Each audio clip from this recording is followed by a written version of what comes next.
Assalamualaikum warahmatullahi wabarakatuh. Halo teman-teman, perkenalkan saya Dimas Eka Pratama dari kelas 10 berasal dari sekolah SMA Negeri 1 Wirasari.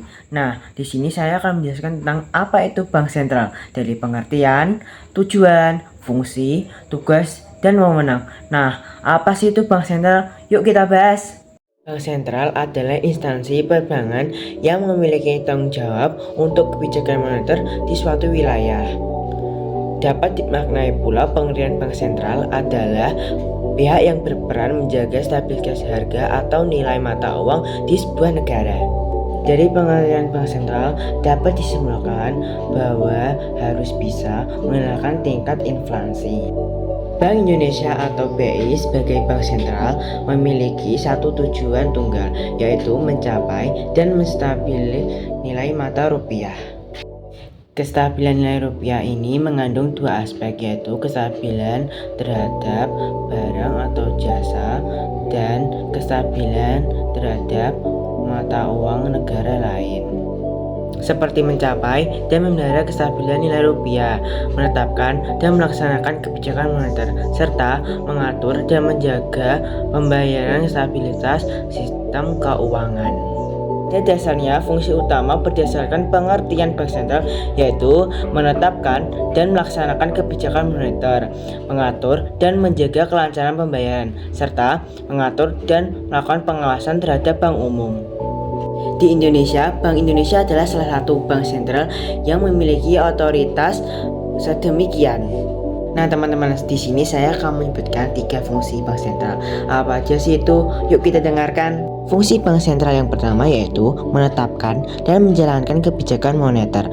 Fungsi bank sentral yang pertama ini untuk menetapkan dan melaksanakan kebijakan moneter. Wewenang bank sentral yang berkaitan dengan tugas menetapkan dan melaksanakan kebijakan moneter antara lain sebagai berikut. 1. Menetapkan tingkat diskonto, cadangan minimum bank umum, serta mengatur kredit atau pembiayaan. Yang kedua, menetapkan sasaran moneter dengan memperhatikan sasaran laju inflasi. Yang ketiga, melakukan pengendalian moneter dengan tidak terbatas pada operasi pasar terbuka di pasar uang, baik dalam bentuk mata uang rupiah maupun valuta asing. Nah, yang keempat, sebagai otoritas moneter, Bank Indonesia atau BI menetapkan dan melaksanakan kebijakan moneter untuk mencapai dan memelihara kestabilan nilai rupiah. Nah, sekarang kita beralih pada tugas bank sentral. Apa aja sih tugasnya? Yuk kita cari tahu. Bank Indonesia merupakan bank sentral yang ada di Indonesia dan diatur dalam Undang-Undang Nomor 23 Tahun 1999 tentang Bank Indonesia, serta dinyatakan berlaku pada 17 Mei 1999. Namun, undang-undang tersebut diamandemen dan digantikan dengan Undang-Undang Republik Indonesia Nomor 6 Tahun 2009. Sebagai bank sentral, Bank Indonesia merupakan lembaga negara yang independen sehingga dapat melaksanakan tugas dan wewenangnya tanpa ada campur tangan pemerintah ataupun pihak lain, kecuali guna hal-hal yang tegas diatur dalam undang-undang. Hal ini dimaksudkan agar Bank Indonesia dapat melaksanakan peran serta fungsinya sebagai otoritas moneter secara efektif dan efisien. Tidak ada satu pihak pun yang dapat mencampuri pelaksanaan dari Bank Indonesia. Bank Indonesia juga dapat menolak ataupun mengabaikan intervensi dalam bentuk apapun dan dari pihak manapun. Bank Indonesia memiliki satu tujuan tunggal, yaitu mencapai serta memelihara kestabilan nilai rupiah. Kestabilan yang dimaksud adalah kestabilan nilai mata uang terhadap barang dan jasa serta kestabilan terhadap nilai uang negara lain.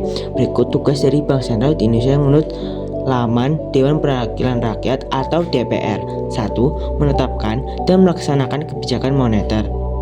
Yang kedua, mengatur dan menjaga kelancaran sistem pembayaran. Nah, yang ketiga, mengatur dan mengawasi bank. Kewenangan Bank Indonesia di bidang moneter antara lain menetapkan sasaran-sasaran dalam memperhatikan laju inflasi, melakukan pengaturan moneter yakni operasi pasar terbuka, penetapan tingkat diskonto, penetapan cadangan wajib minimum, dan pengaturan kredit atau pembayaran. Itulah penjelasan sedikit dari materi Bank Sentral Ekonomi kelas 10. Terima kasih sudah menonton. Mohon maaf jika ada salah kalimat atau penyampaian yang kurang terdengar. mendengar atau kurang jelas, saya selaku pembicara mohon maaf. Terima kasih. Wassalamualaikum.